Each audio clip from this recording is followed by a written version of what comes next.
Disagreements can always lead to debates and arguments, but when people lose control of their rationality and let their emotions cross the boundaries of ethics and humanity, bloodthirsty demons will take over their souls, and tragedy will occur.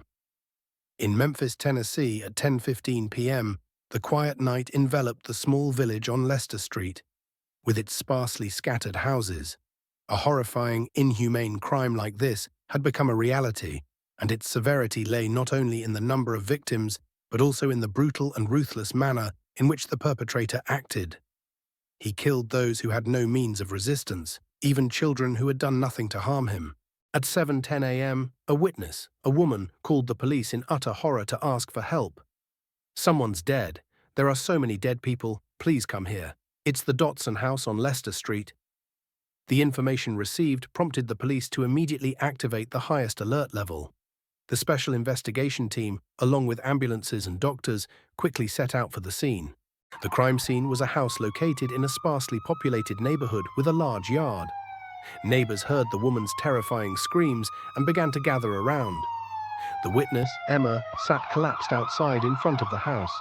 Police put up crime scene tape and began to cordon off the house as the investigation team entered the scene with unprecedented shock. It's horrifying. The scene is covered in blood. It's everywhere, in the living room, the kitchen, and the bedrooms. 6 victims have been brutally murdered, including 4 children and 2 adults. They are all one family. Even more tragic is that the youngest child was still in the crib. It's absolutely horrific. The husband was still dressed in work attire, indicating that he had just returned home when he encountered the perpetrator.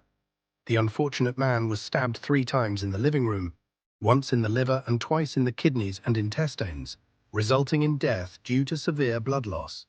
About 40 meters away, outside the kitchen door, lay the body of the wife, followed by their eldest daughter, both with expressions of terror frozen on their faces. The eldest daughter had a single swift cut across her neck, with no sign of resistance. It is likely that the victim was attacked so suddenly that she had no time to react. The crime scene showed some signs of a struggle between the wife and the murderer. The items on the dining table had been knocked to the floor, and there was evidence of a strong blow to the victim's head, causing blood to stain a section of her blonde hair. She tried to grab his leg. The bloody handprint on the floor shows she attempted to crawl after him but was kicked away. There were 2 more slashes on her hand, causing blood to drip onto the criminal's shoe prints. The remaining footprints indicate he headed towards the 2nd floor. She used her last strength to protect the children, but it was all in vain. The final room was the bedroom of the couple, and also the room with their youngest child, a newborn still in diapers in the crib. The killer hesitated. He stabbed the baby twice, but based on the marks on the victim's body, one stab seemed shallower, only piercing through the flesh into the abdominal cavity. However, the other stab caused significant damage, leading to stomach hemorrhaging and blood flowing from the baby's mouth. There were 2 survivors, one of the twin children and the youngest baby. The doctors immediately began first aid and rushed them into the ambulance, the sirens blaring as the vehicle sped down the road with faint hopes of survival. The victims' family members were identified one by one. The husband was named David Dotson, 35 years old, his wife Lisa, 32 years old, their eldest daughter Lily, 9 years old, the twin boys Alex and John, 5 years old, and their 5-month-old baby Laura. It was a harmonious and happy family, with photos hanging throughout the rooms. The police began the process of collecting evidence, taking photographs of the crime scene and the remaining traces. The shoe print is a medium size, 7.5. The weapon used in the crime is suspected to be a hunting knife with a blade width of approximately 1.5 centimeters. The perpetrator is someone who is physically fit, has a close relationship with the victim's family, and is familiar with the layout of the house. The list of suspects is limited to family members and those who frequently visited their home. The cameras in the living room, outside the door, and on the staircase had all been damaged by a hard object, suspected to be the victim's family baseball bat, which was later found at the door, right next to the entrance. On the ceiling, there were several scratches where the cameras were installed, caused by a hard, round object striking them forcefully, which matches the marks on the baseball bat that was found. The door to the storage room and the bathrooms had not been touched, as the perpetrator knew there was no one inside. However, he had ransacked the husband's office. The safe had been opened with a key, and its contents were empty. House documents and several work papers were scattered on the floor, and the drawers of the desk had all been opened and turned upside down. In the couple's bedroom, it was the same. He was searching for something important that was not money. This was definitely not a case of a robbery gone wrong, as the victim's rings, watches, necklaces, and earrings were all intact. If he had killed for money, there would be no reason for him to only take the money from the safe.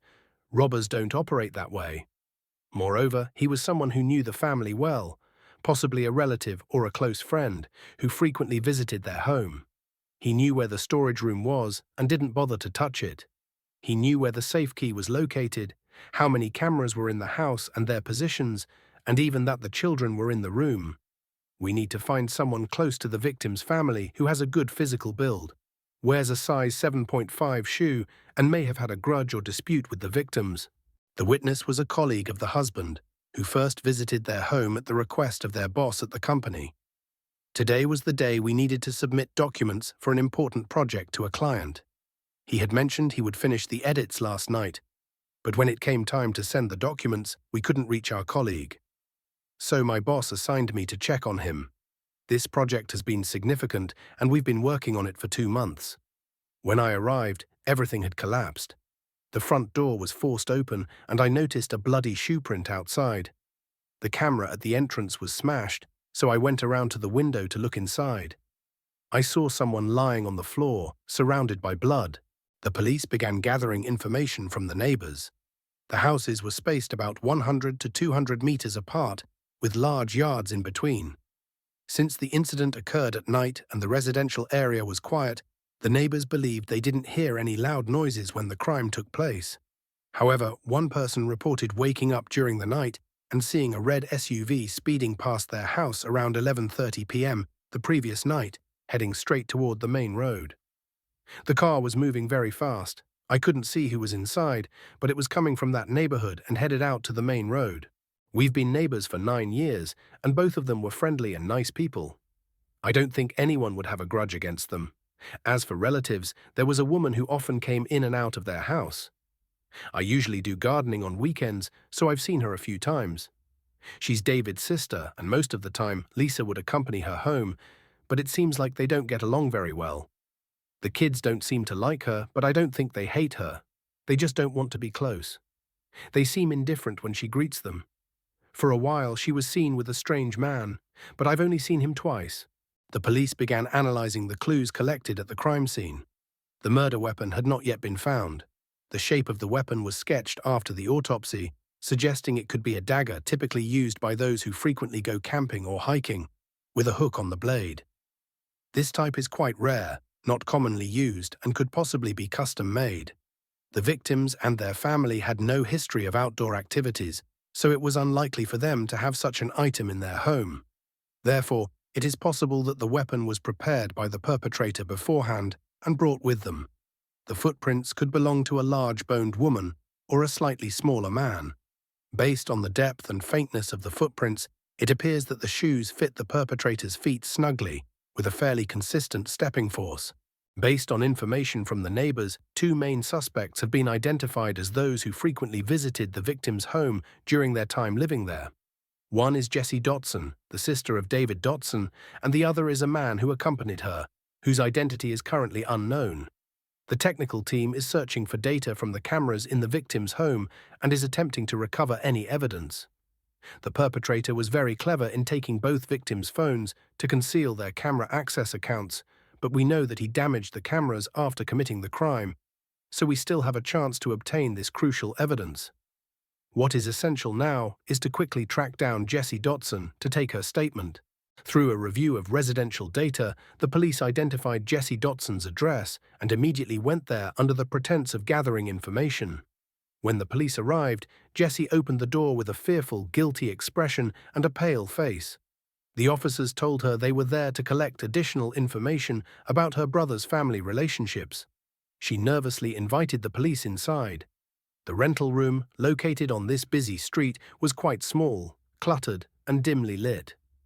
Detective Tony glanced around the room and noticed a bag at the foot of the bed, close to where they were sitting. "Do you often visit your brother's house, Jessie?" No, occasionally. I go there once every few weeks because my parents often encourage us sisters to be closer. Where are your parents currently? They're in Miami. They moved there a long time ago. It's just me and my brother's family left. As Tony began to question Jessie about her alibi, she grew increasingly flustered and stated that she had been home alone sleeping, so she had no alibi. She then erupted in anger, accusing the police of falsely accusing her of murder. Jessie started to lose her composure and demanded that the officers leave her house. However, in her heightened state of agitation, she grabbed a chair and swung it at Tony. The likelihood of her committing a crime was very high, so they restrained her. Jessie was arrested for assaulting a police officer, and as she was handcuffed, she began to curse incessantly. Tony instructed his colleagues to hold her tightly and went over to the bed where the travel bag was partially sticking out. He pulled the bag out, causing Jessie to panic. However, the bag was filled entirely with clothes. It was clear that she intended to flee. Jessie was immediately escorted to the police station. In the interrogation room, Jessie, though trembling with fear, maintained a defiant and challenging gaze directed at the two police officers in front of her. The officers employed psychological tactics and questioned her about any disputes with her brother, but it had no effect on her. She denied any involvement in the attack on her brother's family, claiming the police were accusing her unfairly. However, Tony still had the authority to arrest her for assaulting a police officer. At the same time, the police uncovered information about Jessie's boyfriend from her personal social media profile, which included a photo of the two of them together at David's house. His name is Jason, and he also owns a red SUV. The police confirmed his address and went to the location, but the suspect was not home. According to the neighbors, he hadn't been back for 2 days. Just as the lead was about to go cold, the police found that he had used his credit card, and by checking the credit history, they determined that he was in the suburban area west of the city. The operation to apprehend Jason was launched. According to traffic cameras, the police received orders and began tracking the vehicle based on its license plate. Upon realizing he was being pursued, Jason immediately fled. He drove into an empty area next to a slum and a cemetery on the outskirts of the city. The vehicle was abandoned at the edge of the residential area. Believing he had escaped, he sneaked into the cemetery and started digging next to his mother's grave. Unfortunately, this information was picked up by the patrol officers in the area, who caught him in the act just as he was about to bury the weapon next to the grave. Jason was completely surrounded and ultimately surrendered, being restrained and taken to the police station along with the murder weapon and evidence. A knife still stained with blood and a set of clothes soaked in the victim's blood. I killed David's family. At first, it was just about money. I was struggling and needed to borrow some, but he insulted me, and in a fit of rage, I acted. Jason confessed to the murder as soon as he entered the interrogation room. However, his statements did not match what was found at the scene. His face showed clear signs of confusion and fear when Tony spoke about the children who were killed. He was not the killer. At this moment, the police received word that the forensic team had found DNA under Lisa's nails, matching that of the husband's sister, Jessie. She was immediately brought in for a second round of questioning. She admitted that she had gone to her brother's house that afternoon and had an argument with her sister-in-law, resulting in a scuffle where Lisa had scratched her, which explained the DNA found. But at that moment, the police received news that one of the two children had been rescued. Alex and Laura were found still alive. Do you know that? But unfortunately, Laura died on the way to the hospital, but Alex has survived the critical phase. The boy still remembers everything that happened. No, Jessie yelled, slamming her hands on the table and jumping up. Then she froze in fear and sank back down into her chair. At the same time, Jason began to give his statement. He wanted to take the blame for Jessie because she was pregnant with their child. However, after hearing everything about her crimes against her brother's family, he could no longer accept this woman. The truth was revealed. Jessie had killed her own brother's family. In the end, she had to admit to the guilt she had caused. She had always hated her brother, believing that their parents favored the younger child. He had everything he wanted, while she did not. She had a debt, and David had paid it off for her, but he insisted that she repay him and even made her sign a promissory note requiring her to make monthly payments, threatening to take her to court if she didn't. Her sister-in-law and the children were killed simply because she was desperate and wanted to eliminate them. Jessie still showed no remorse, but she would undoubtedly find it impossible to sleep peacefully each night in prison with the weight of her own conscience. Legally, Jessie received a sentence that matched the cruelty of her actions.